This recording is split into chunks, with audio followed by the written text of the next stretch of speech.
ng araw, sa pag-ihip ng hanging kahapunan.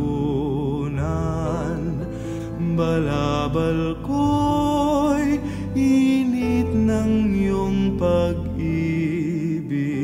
sa dapit hapong kay lamig.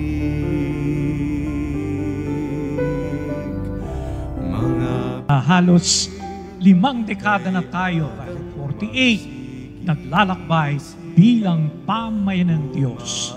Hindi mabilang-bilang yung mga biyayang ating tinanggap bilang isang pamayan ng Diyos sa pamamagitan ng ating mahal na Ina. Walang sawang ginagabayan tayo. Walang sawang binibigyan tayong inspirasyon, lakas, upang sa kabila ng ating makitid na pananaw sa buhay, maging malawak ang ating paningin sa buhay ng tao at sa ating sariling buhay. Inay upang yaring hamog ng gabing tiwasay,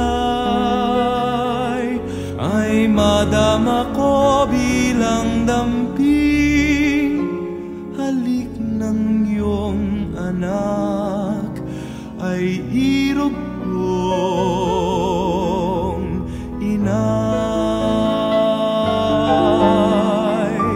Sa palad mo itago aking palad, aking bakas sa inyong bakas ilapat. We are all gifts from God when we recognize who God is and who we are before God. Mary teaches us how to pray, to totally trust in God. He's like us. Hindi niya alam lahat.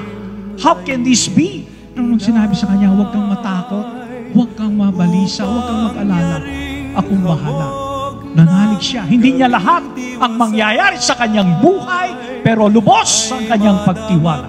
Hindi niya alam na mawala ang kanyang anak balang araw.